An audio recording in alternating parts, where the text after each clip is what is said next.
Although, like earlier this week, it was 2 degrees one morning, and then yesterday it was 25 degrees in the afternoon.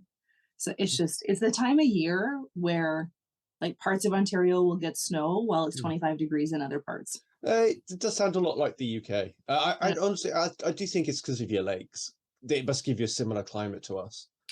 That's what makes apparently it's what makes weather in Ontario really hard to predict because the wind changes a couple of degrees because of the lakes. It's all over.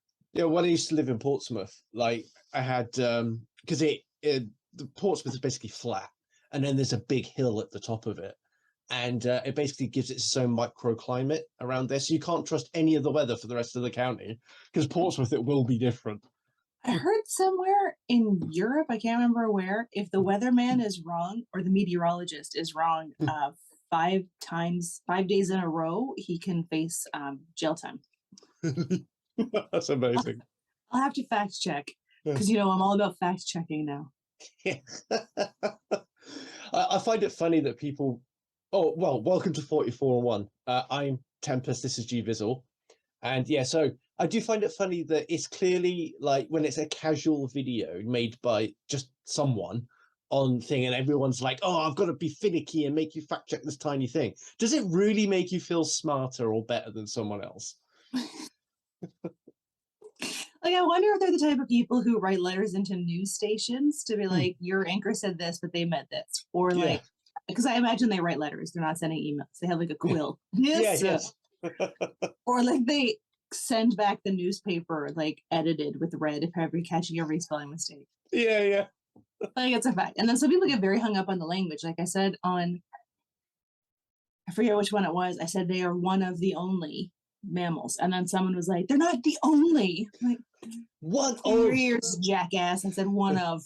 There's this channel I've started watching on YouTube. It's called Task and Purpose, and it's this guy used to be in the US Army as an infantryman, and he deliberately mispronounces names of places because it's you're damned if you do, damned if you don't.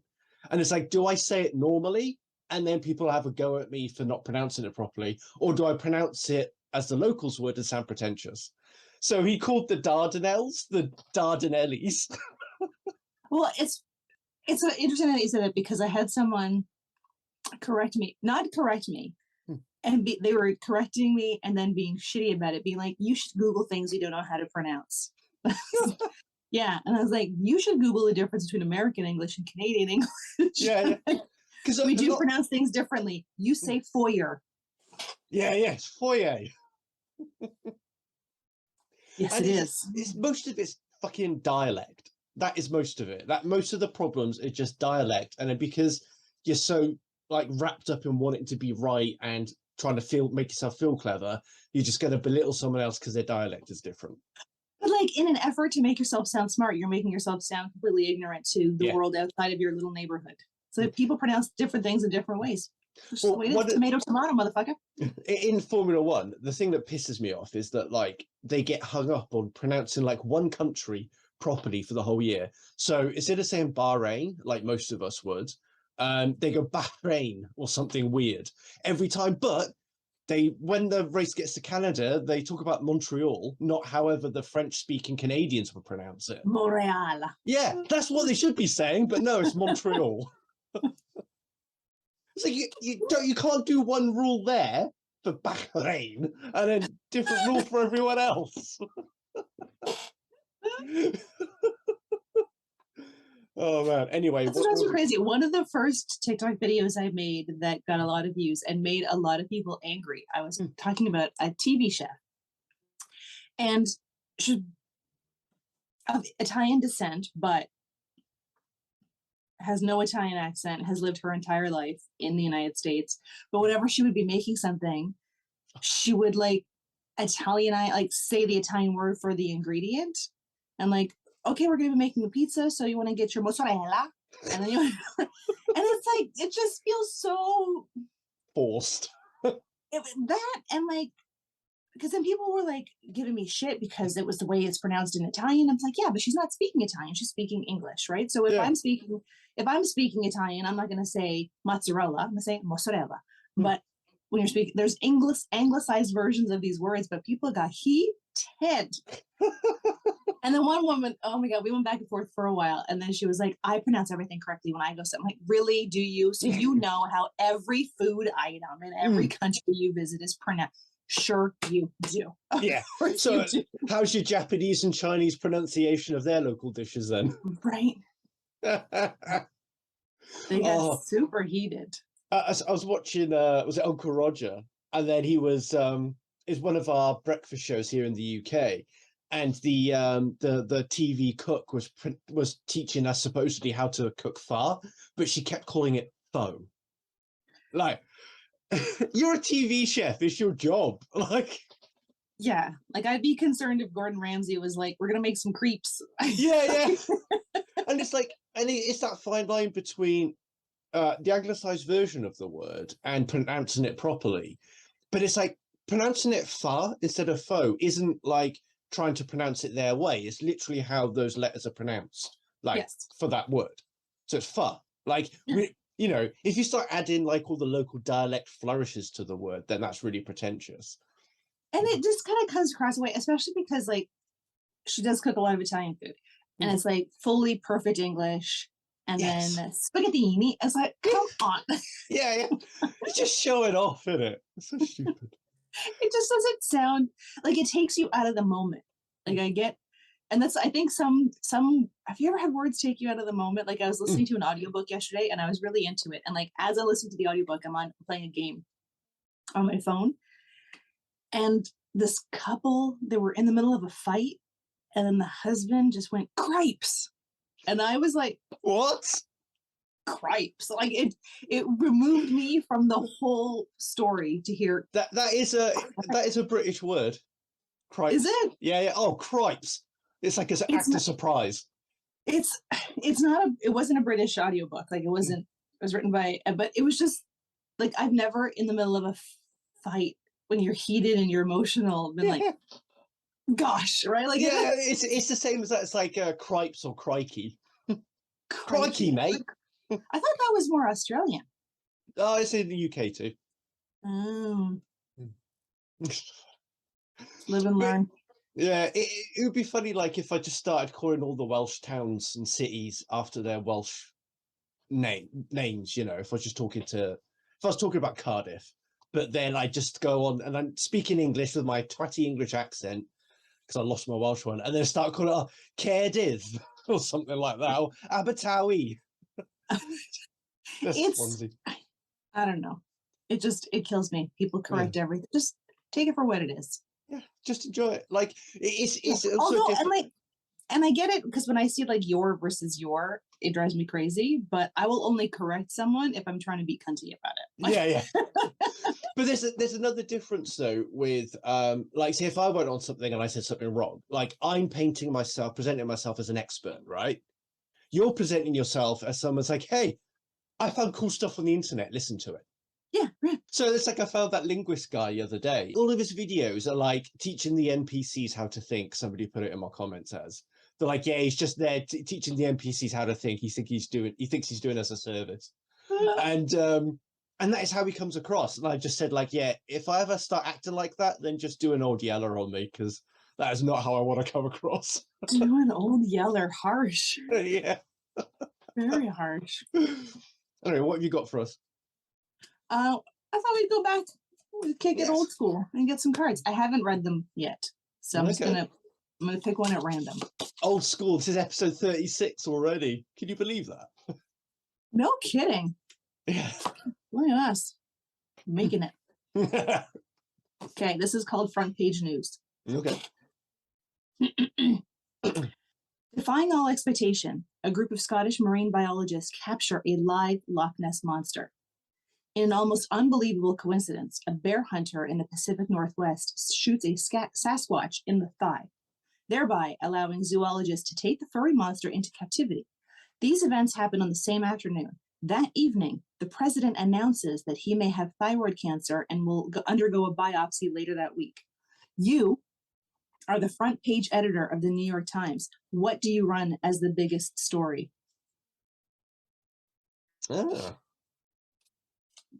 Well, okay, so if I'm the front page editor of the New York Times, they're probably going to be less they probably care less about Loch Ness Monster, right? It's got to be an American thing.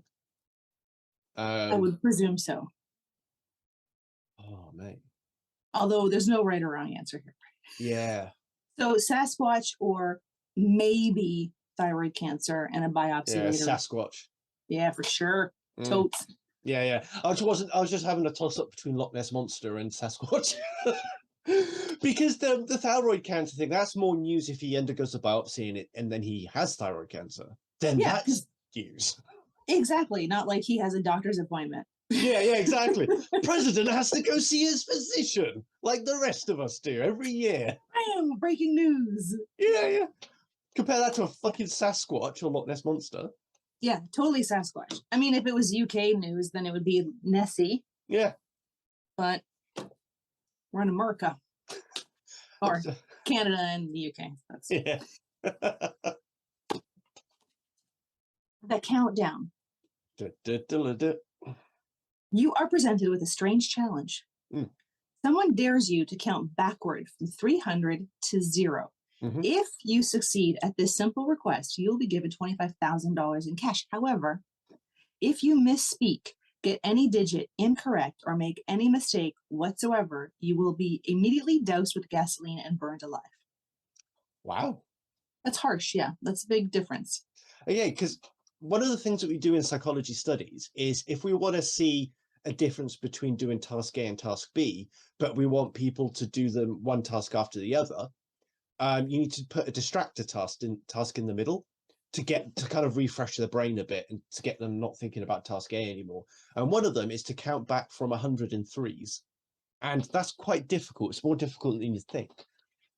And so I kind of think going back from 300, and there's going to be, there's no information about distractions. Like anything can happen. I forget shit. Like my memory is so bad sometimes that I'll forget what I'm thinking about while I'm thinking about it.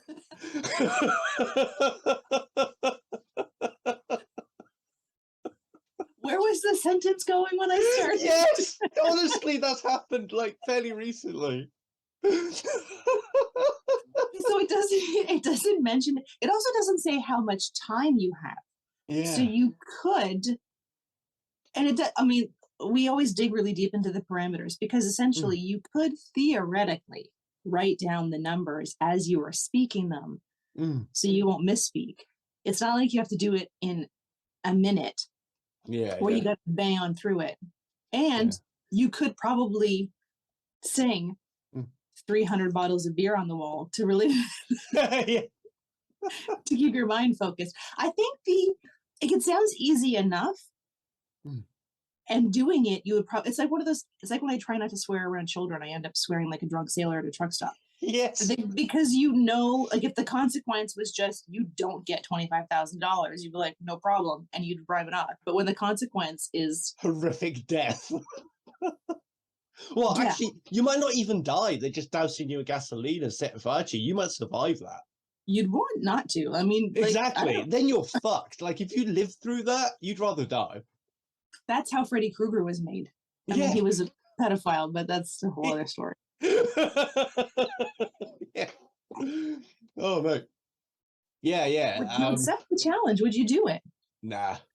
I think that if the potential gain was higher or the punishment was less, then I think I'd go for it. But then it might be worth the risk. But for just $25,000 as well, not pounds. Although actually, since trust crashed our economy, they're almost the same now. But what's that going to do? That's not going to change your life, and it's not good. And if you you're risking death, and it's not even going to change anybody else's life either, let alone yours. It's not fuck you money for sure. No. But I think it's a very pragmatic way that you're taking a look at. So my husband and I have been watching John Wick movies. We went on like a John Wick bender. And so in it, like all these people who know have you seen the movies? I've seen the first two, I think. I like the first one, but not after. We just watched the third one a couple nights ago. And in it, one of the guys, spoiler alert, one of the guys who was tasked with going after John Wick, I mean, I guess it's not a spoiler since there's a part 4. One of the guys who's tasked with going after John Wick is a huge fan of John Wick, right? Like he he breaks character for a moment. He was like, love your work. I'm so glad to be here. So like, you know, his reputation, you know that he is in, and like the parts 1 through 3, I think take place like over the course of a week and a half or something. Like, it's really short. So, you know, he has killed like 1,700 people in this time frame. And then you still think like, yeah, I totes can do this. And like every guy that goes in after has watched him kill people in the most dramatic and creative ways. And at no point are they like, maybe my skill set isn't. Yeah, maybe I'm not up to this. Maybe my skill set isn't as high as John Wick. We tend to overestimate our abilities. We're awful at evaluating risk as well. Yeah, you know? Like if I saw John Wick do that, even if I thought I was amazing, I'd be like, maybe he's still better. Is it really worth it? And all it takes, right, is like you could bite your tongue and say, oh fuck, and then you've broken it, and then that's it. You could get an itchy ball sack. Well, not you, but I could get an itchy ball sack, and then, you know. And that would be distracting enough that you would lose your place in the numbers? Could do. And I mean, we don't know if he's just like sitting there the entire time. Like, as you're doing the numbers, like. Yeah, exactly. Because every time that flicked. Or it could be like, what's that film? Swordfish with Hugh Jackman. And he's got to do that virus code or something, and the woman's giving him head. Wow, what a terrible movie that was. I can't believe that popped right into your head. It was awful. That was like, you had that locked and loaded, right?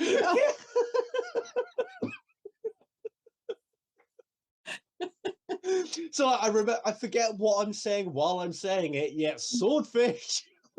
Yeah, with swordfish. But I was right there with you. I knew exactly what you're talking about.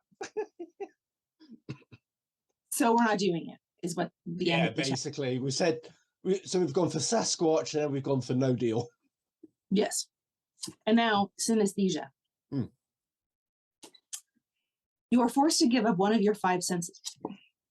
You already can't smell. What would your answer be, though? Okay, let me read the whole question just to be sure. You're forced to give up one of your 5 senses. However, you may choose to compensate for the loss by means of synaesthesia. For example, if you decide to give up your sense of sight, you can choose to smell colors instead. Or if you give up hearing, you might opt to taste music. If you give up taste, you could replace the sensation by hearing flavors. Basically, whatever sense you reject would be reflected through an alternative medium. Which of your senses would you surrender, and how would you replace it? I was thinking hearing, because then you could taste music, but then... What if your favorite band tastes horrible? I'm distracted by the sound of Gozer licking his balls. Excuse me, sir. If you could taste music, right, then you wouldn't be able to, like, I'd imagine eating and listening to music at the same time would be a bit of a challenge. Or it could open up a whole new world of flavors. Could go to Flavor Town. Oh my God, oh, okay, wait, let me explore this now, because now I'm excited. Because, like, if you knew that, like, Dolly Parton tasted like cheesecake, then instead of having dessert, you could just listen to Dolly Parton, and then, like, it would be like a great weight loss. Yeah. Or, you know, someone cooks something for you that you don't like, and you're like, I'm just gonna throw in a little bit of smooth jazz, because that tastes better than the shit you're serving me. Like French toast. Yeah. See, that'd be quite useful. It would be quite useful. I wouldn't want to give up. So what does it say? Like in the examples, if you give up sight, you can smell colors. No, because I don't want to smell colors. I want to see my dog. And I imagine a lot of colors would smell terrible. Or if you give up if you give up taste, you could replace the sensation by hearing flavors. I don't even know, that doesn't even make sense to me in a way that I can imagine what that would be like. I imagine it would be awful, like tinnitus. Yeah. Yeah, because then if you were eating, you would be hearing the flavors, and if someone's trying to talk to you while you're eating, you'd have to stop chewing so that they... Yeah.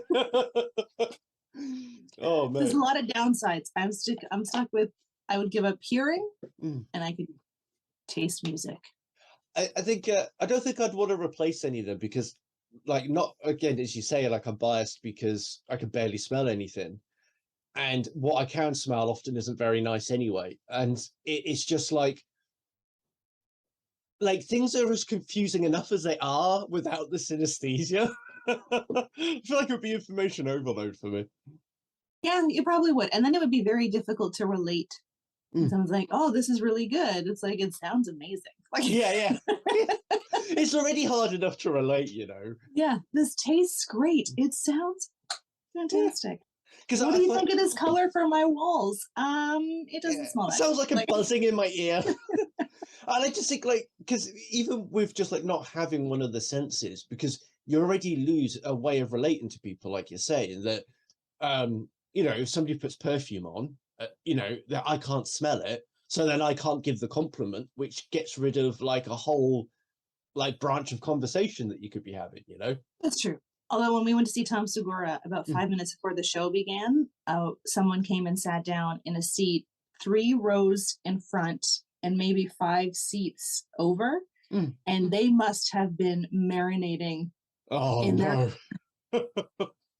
Like, it was so strong. My husband was almost like, I think I'm gonna have to go outside and get some fresh air. And I was like, my eyes are watering. I couldn't imagine sitting right next to that person, because it was, we were like, I don't know, 15 feet away, and it was strong. There was a kid here, like, I mean, it was like one of those urban legends about 20 years ago, but it really did happen. He was like so paranoid, like I think he must have had some quite severe mental health issues. Like, he got so paranoid about smelling bad that he had like a small box room, I think, and then he sprayed so much deodorant on himself, he died. I heard that about, wasn't it like Axe? Like, someone died of Axe cologne, and they've banned it in a bunch of schools in the States because like kids were passing out. They were just, I mean, these kids were dousing themselves in it. Jeez. Wow, I know this And is definitely. meanwhile, I had a friend in high school who refused to bathe. Yeah. He refused to bathe. He refused to brush his teeth. He stank to high heaven. We still loved him to bits, but yeah, it's a bit gross. But here's what's interesting. He did not have a single cavity until he started brushing his teeth. Wow. He never brushed his teeth until he was, I don't know, until he decided he wanted to start getting laid. And then he's decided that, like, maybe this would be a good idea. So he started brushing his teeth, and then like his next, either the next or the next doctor or dentist appointment, first cavity. See, it makes you wonder, doesn't it? Like, I never use skincare products on my face or anything. I've never have done. And I had no acne growing up. I had the odd spot and stuff. And yeah, it's, like, there's nothing grotesque going on. Not right now. I don't have the best skincare regime either. I think genetics when it comes to skincare plays a lot. Like, my mom is in her late 70s and she still looks like she still has very supple skin.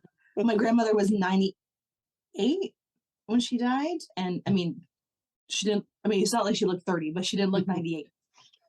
But yeah, I'm same. I sporadically, it's gonna be terrible. I sporadically like wash my face. Like, if I wash it in the shower, but like I don't have a nighttime routine or anything. It's just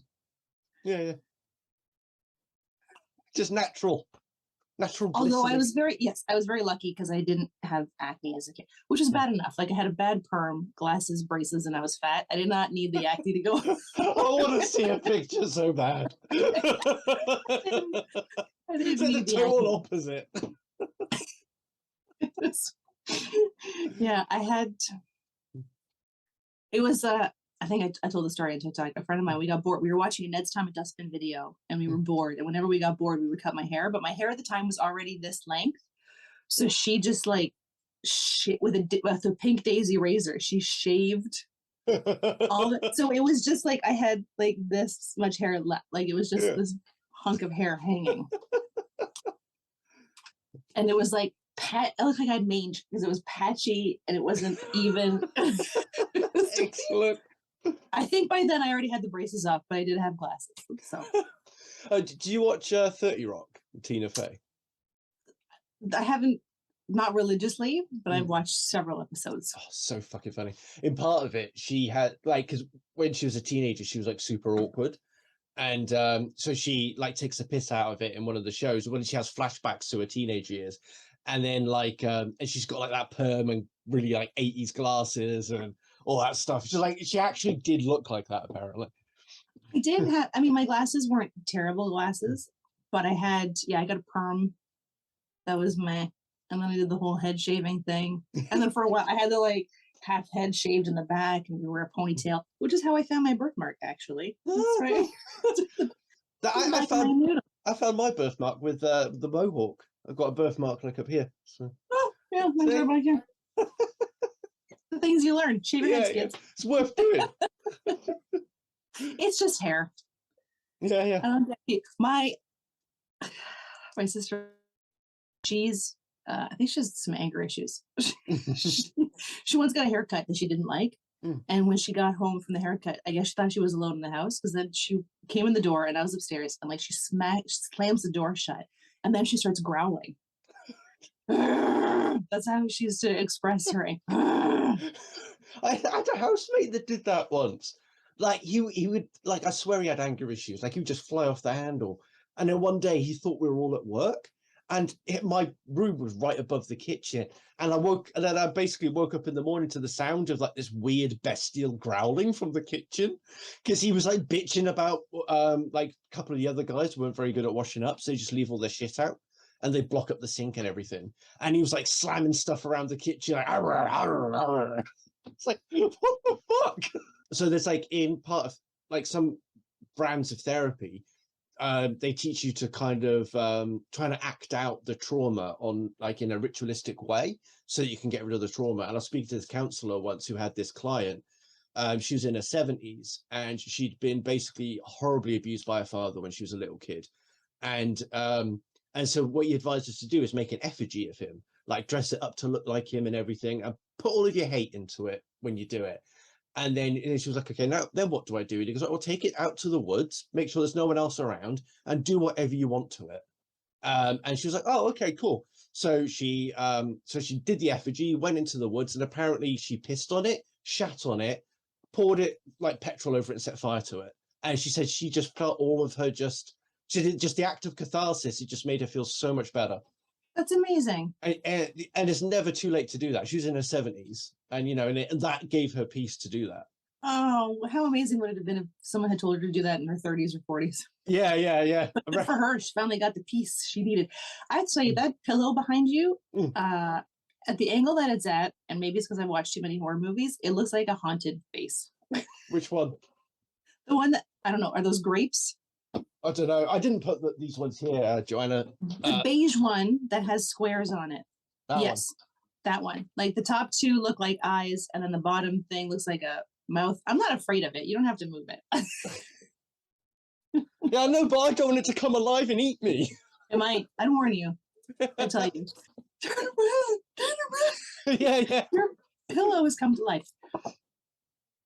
Collarbones in chains. This one's called. Oh.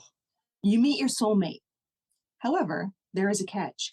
Every 3 years, someone will break both of your soulmate's collarbones with a crescent wrench. There's only one way you can stop this from happening. You must swallow a pill that will make every song you hear for the rest of your life sound as if it's being performed by the band Alice in Chains. When you hear Creedence Clearwater Revival on the radio, it will sound to your ears like it's being played by Alice in Chains.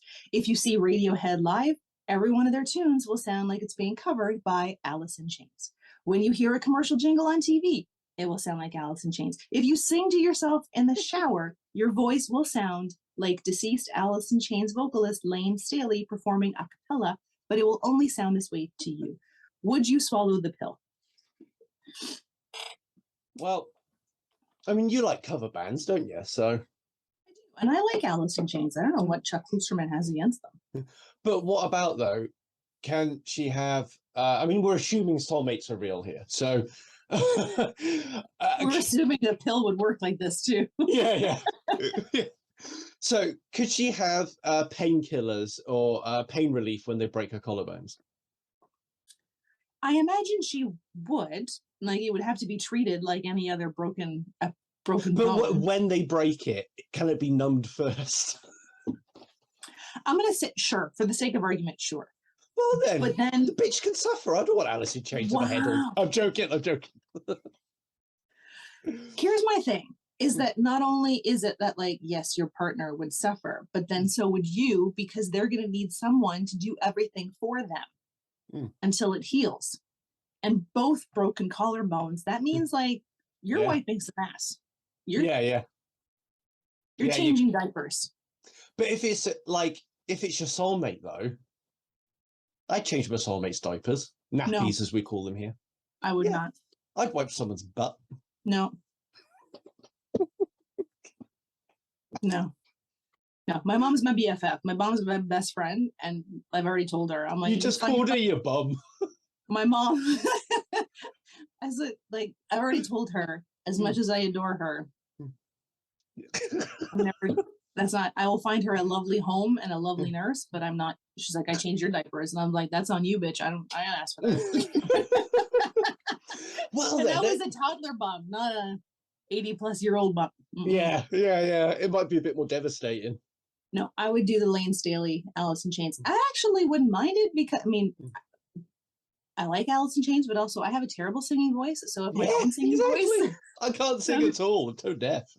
Yeah, I'd be fine with that. I mean, it's like in... have you ever read the book Good Omens? Yeah, I haven't read it. I've seen the show. I haven't read the book yet. In the book, I forget what the devil's name is, but every time he listens to music, it turns into the Queen's Bohemian Rhapsody.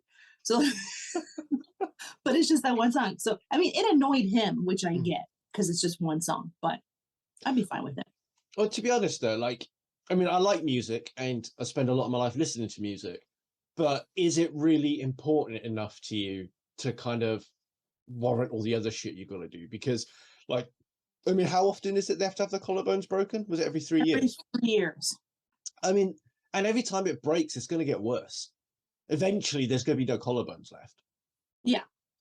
Because, you imagine it probably wouldn't be a clean break, and it's a long healing process. So, by the time it just finished, they get back to their regular dude, we're playing tennis again. Yeah, exactly. I wonder if it would always be at the same time. Or just randomly happening. Yeah, because then as soon as you entered into that third year, you'd be constantly living in fear until it happened. Yeah. No, it's not worth that. I don't think so. Alice in Chains. Yeah. Grizzly weather.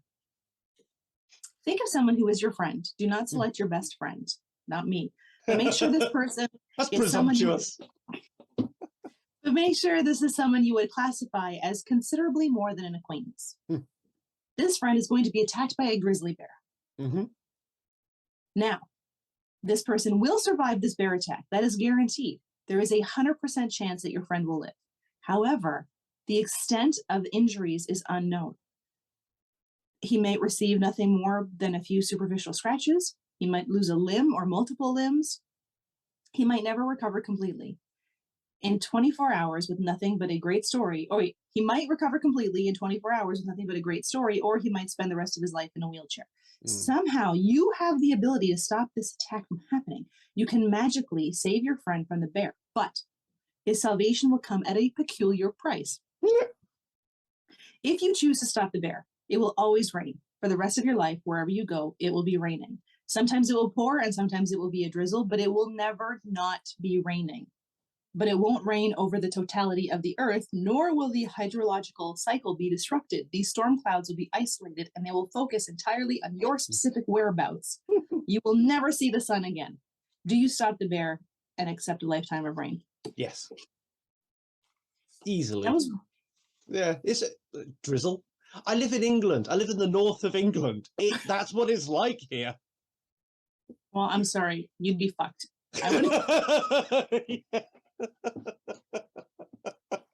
Well, that's why you can't imagine me though, because it said just somebody that's considered me more of an acquaintance. I got dogs to walk. I can't be toweling them dry every time I get home. Yeah. It's not my soulmate. They got broken collarbones. What am I worried about? Oh man. Yeah, I just I think raining is quite a small price to pay, particularly because of where I live. We already get 10 days without rain anyway, so I overfilled my cup. Yeah, you did. Is that diluted blood? From a bear attack. Yeah.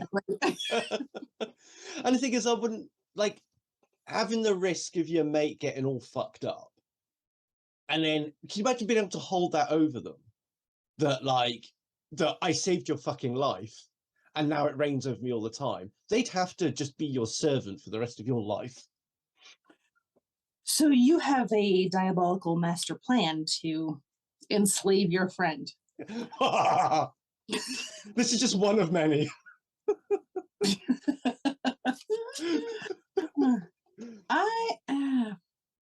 I mean, if I didn't do it, I would never be able to tell them. It's not like I knew it was going to happen, because then I think that would be a friendship ender. I think it would depend on, like, if the cost was different for me doing it, then absolutely I might change my mind depending on what the cost is. But for like rain and drizzle and torrential rain, I mean, I quite like the rain. I like walking in the rain.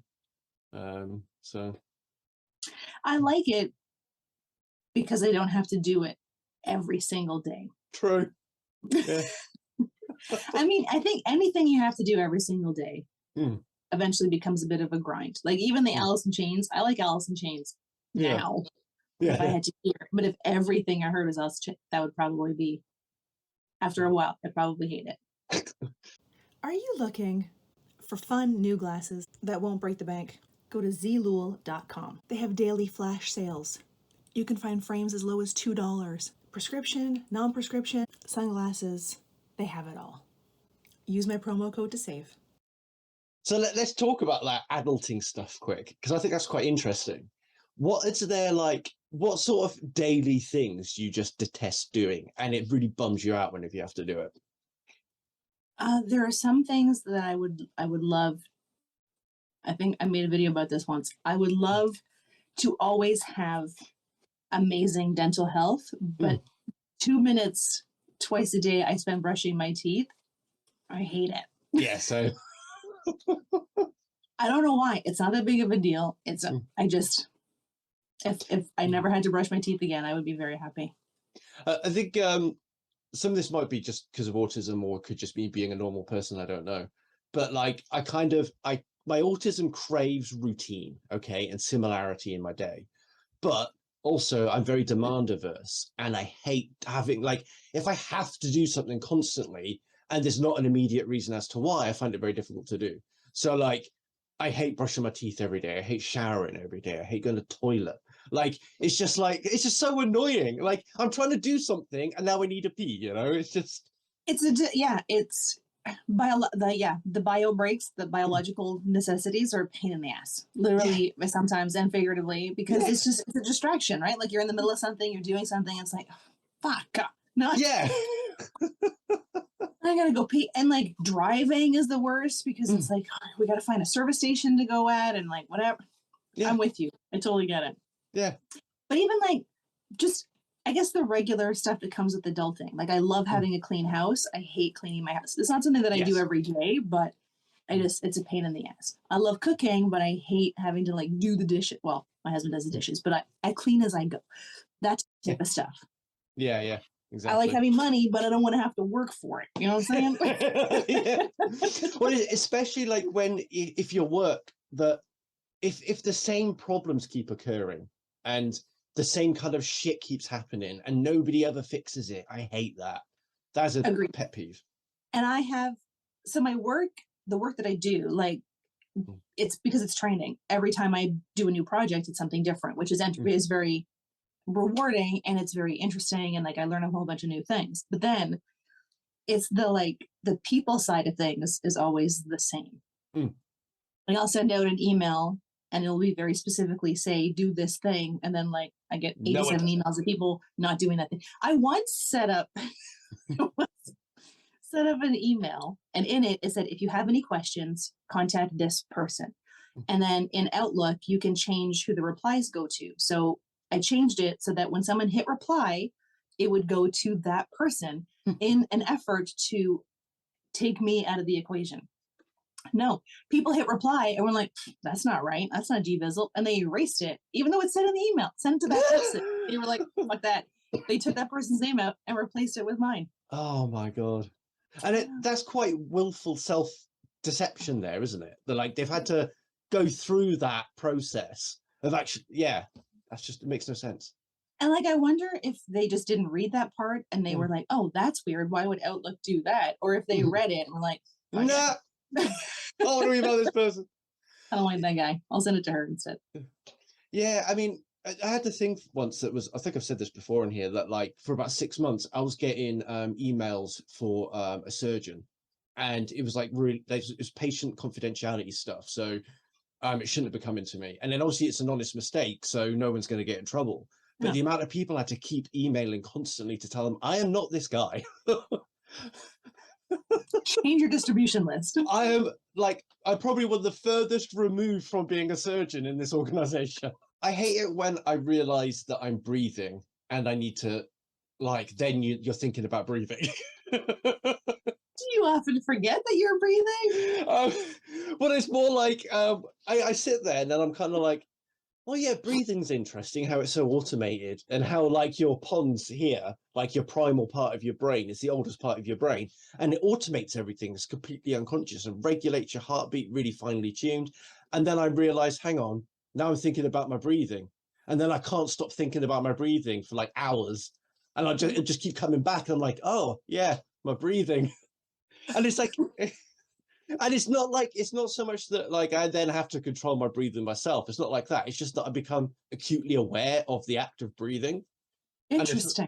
And it's really distracting. I think that must be an autistic thing. Well, I am occasionally, like, I find if I have my head in a certain position while I'm sleeping, or like as I'm trying to fall asleep, if my head hits a certain position, I'm very attuned to my heartbeat. Yes. And then it's like the telltale heart. I'm like, I can't stop. Yeah. Hearing It's exactly like that. Yeah. Or like the dogs, because the dogs and I, like, we often share a bed. So like sometimes their breathing won't match my breathing, and then like the off breathing will be distracted. Yes. And you're like, please, can you breathe the same time? And I'll try to like I used to do it with my grandfather. It's like a memory I have of my grandfather when I was a kid. Whenever we would walk, I would have my arm looped in with his. Yeah. And I would pay attention. I'd be watching our feet, so we'd be taking the same steps. Yeah. And then, like, to mess with me, he would like do a little skip to fuck it all up. It was very sweet, and I loved him for that. That's cute. He was a nice man. He was married to my crazy grandmother, and the only English words he knew were "love you too" and "Maria, shut up." And please don't hurt me. My partner actually had her grandparents were like that too. That like her grandmother, it was completely psychotic, but like her grandfather was just a really nice man and was the total opposite of his wife. Like he liked reading books. He was an introvert. He'd like long walks on his own. You know, he loved animals, and he was actually kind to people. I think because my grandfather was just super laid back, and my grandmother was intense about everything. Everything she was intense about. And like she would just not let things go. She would harp on it, and then Maria, shut up. Amazing. They would come because they lived in Toronto, and we lived outside of Toronto growing up. And so like they didn't drive, so they would have to take like buses and subways and streetcars to come and visit us. But like my grandfather would buy like a watermelon, like a 20-pound watermelon in Toronto, and then like carry it with him on subways and streetcars and buses to get to our house. And like where we lived, like we knew what time they left, so we could estimate what time they'd show up at our house. And like I could see them coming around the corner, and like they would turn the corner, and I'd see my grandfather with this like massive watermelon. It's like, you can buy that here, right? Like yeah. It kept him fit. Yeah, they were very sweet. He was very sweet. My grandmother had her moments, but she was a challenge. Shaquille in the shower. Oh dear.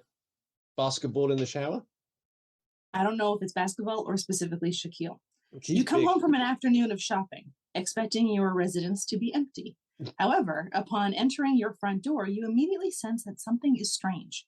The entire place smells of marijuana and roses. Bold of you to assume it doesn't already. There is a briefcase sitting in the middle of your living room floor filled with diamonds and Christmas cookies. You can hear the shower running, and when you open the door to the bathroom, you realize the man using your shower is basketball legend Shaquille O'Neal. A naked shack peers at you from behind the shower curtain, smiles enthusiastically, but says nothing. He then returns to washing himself. When you ask O'Neill, what is he doing in your home? He simply says, I don't remember. Do you call the police? Yes. It's breaking and entering. And, well, first of all, I don't want anything to do with him because the man keeps pet tigers, and that's generally not a good thing. And he's part of that whole, like, subculture in the States of having exotic pets, which generally I frown on because there's no way that you can have enough land to take care of those tigers properly. So I'm naturally predisposed to disliking the man.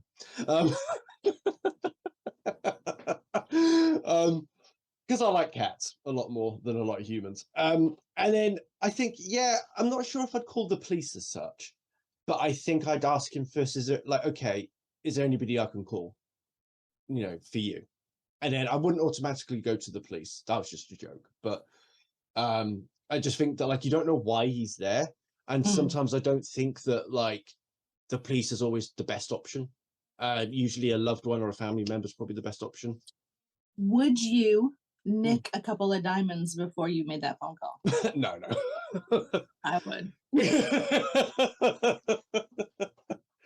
Well, that's why I get you to do that. You can have the questionable ethics and morality. I'll be the stand-up citizen, and then you can nick some for both of us. Just for my trouble. Yeah.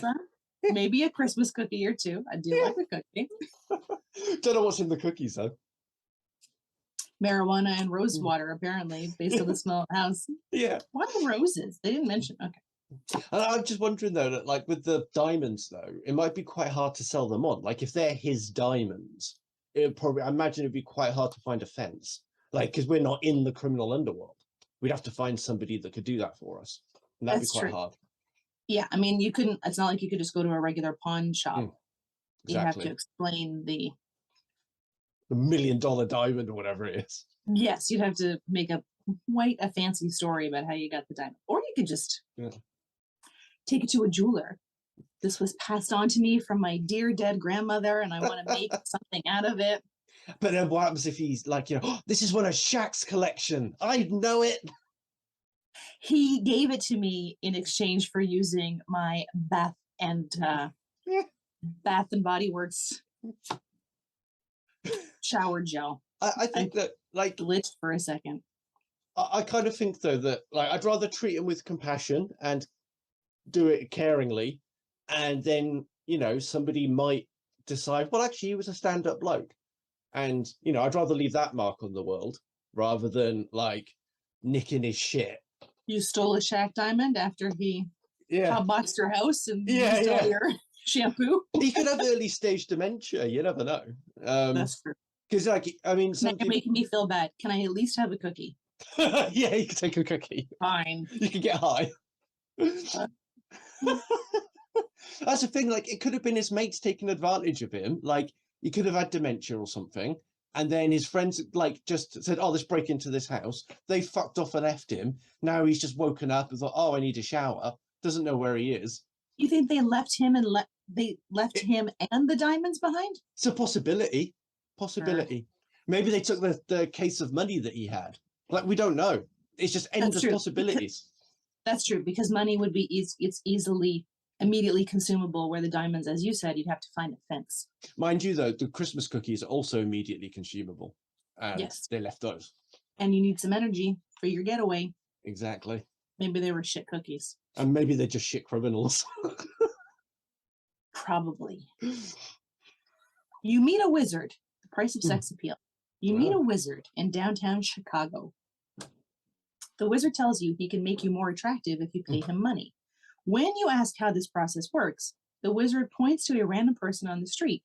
You look at this random stranger. The wizard says, I will now make them $1 more attractive. He waves his magic wand.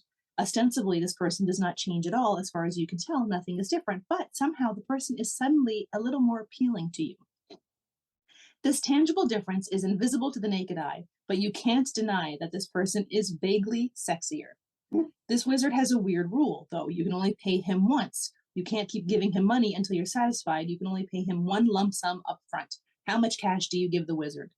sure, what I am going to do is I'm going to hang around near the wizard while he talks to other people and just walk in circles around them and just get $1 sexier every time he finds a new punter.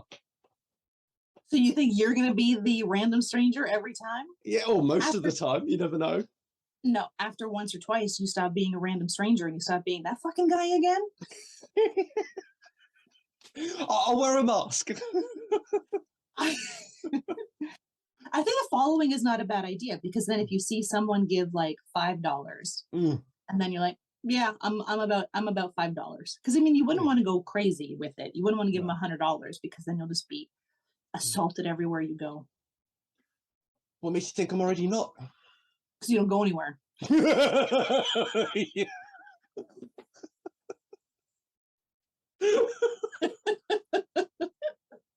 I'm also an autistic cripple too. So. I mean, I didn't want to put it out there, but yeah.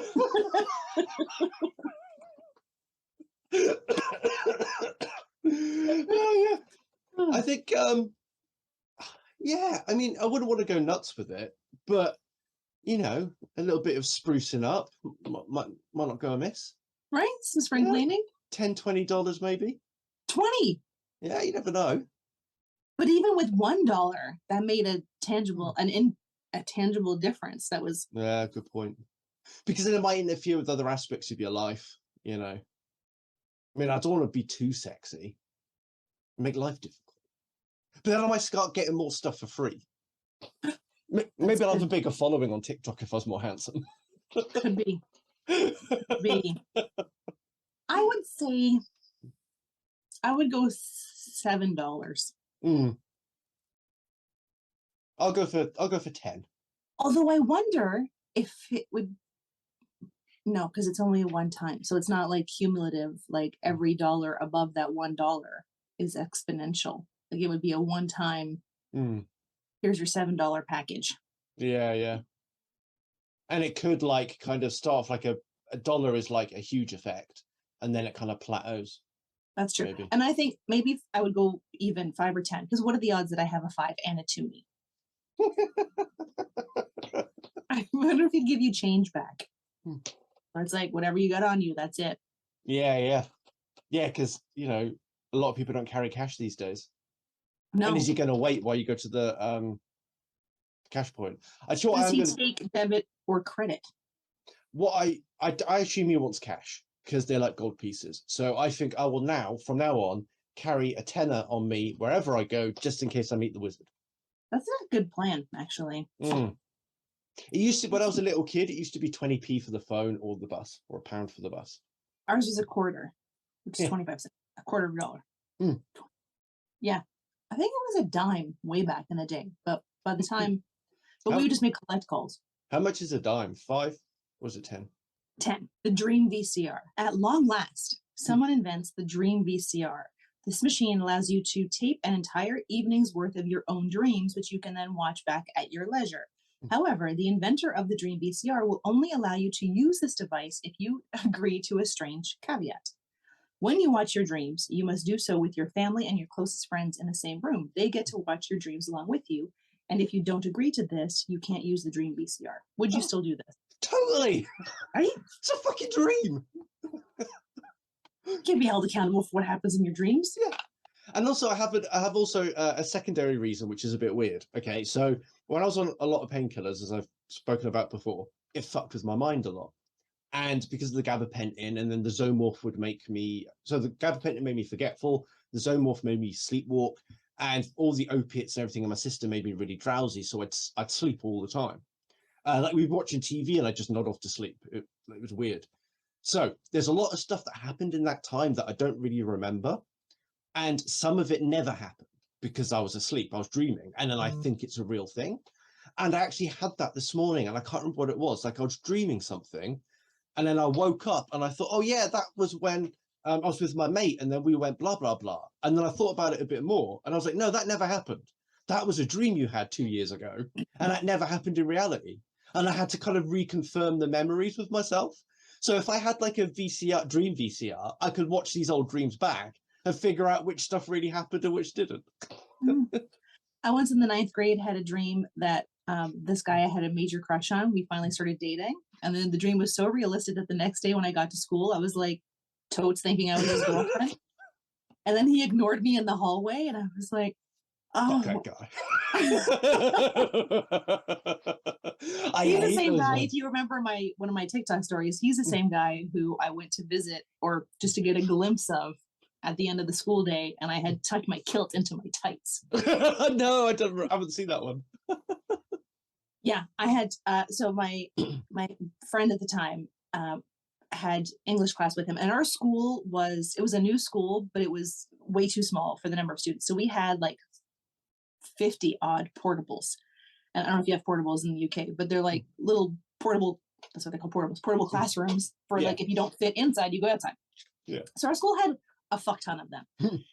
And so my friend was in English class, 5th period English class with my crush, and I had 5th period lunch. So I would meet her at her portable every day just so I can get like look-see.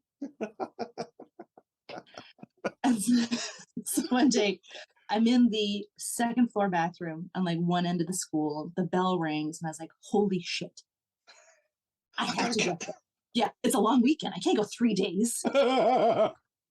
So I like finish up, grab my tights, yank up my tights, wet hands, drying them on my kilt as I'm like going down a hallway. It's like filling with students. So they're getting in. I'm like, get out of my way. I have to see you. I have to get there.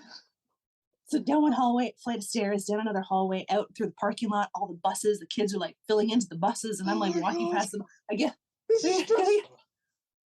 there. The door to the portable is like in the process of opening. I fucking made it. So my friend comes out first, and then a couple other people. He is behind her. I catch a glimpse. Cool girl. Do a, hair toss and flip. Start walking to the school bus. When someone went, oh, GVizzle, turn around. This is where everything happened in slow motion. I went, what? And my kilt was jammed into the back of my tights. So I had been flashing my fat ass all around. Hallway, stairs, hallway, crush. 2 years later, in grade 11, we didn't become friends, but we became friendly. And so one day, for shits and giggles, I told him the story. He was like, "Oh my god, that was you! I remember that." It's like, that's so fucking hilarious. And also, not only that, you'd have been sweaty and out of breath from running.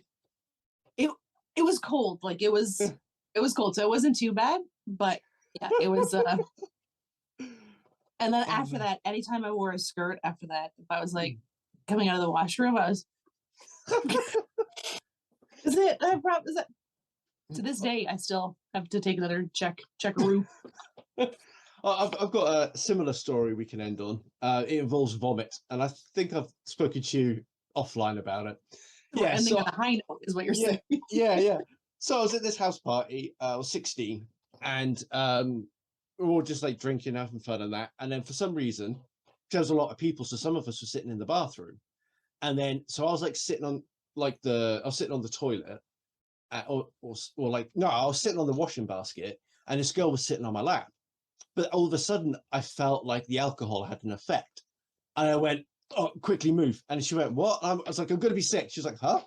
And I went, "I'm going to," straight down her, all over her. Yeah. And then she was my girlfriend a week later. Oh. Well, different strokes for different folks, I guess.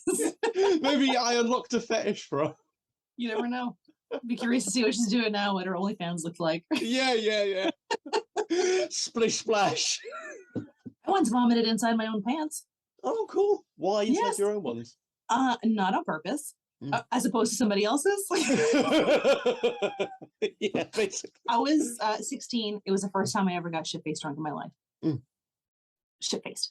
And I was staying at a friend's place. And so fun fact about me, I have never vomited and not been peeing at the same time. So I was peeing and just like you, the alcohol started to come up. But as women pee, our pants are around our knees. Not like ankles like they do in stupid TV commercials. My pants are on my knees, and I'm seeing myself in the mirror, and I just see my whole body go. Oh no! So I'm vomiting all over the floor. Yeah. And then as I finish vomiting, I'm like, I look inside I'm trying to, and now I have to clean up because I have made a spectacular mess in this bathroom. So I finish peeing. I gotta, take care of this. And as I'm about to pull my pants up, I see this like pool of vomit. In the crotch of my pants. So I'm like, oh shit. So I do the best that I can to clean up. They must have heard all I had to flush the toilet like 100 times because I was like using toilet paper. Yeah, what's going on in there? I get downstairs probably half an hour later, huge wet stain in my pants because I tried to like take them off and wash them in the sink, and I'm like, hi. So the person whose house it was, she's like, did you just throw up my bathroom? I was like, and in my pants. So she had to like get a pair of track pants for me to hang out there in shame for the rest of the night. Yeah, just feeling sorry for yourself in a corner. Oh, and on that note, fade to black.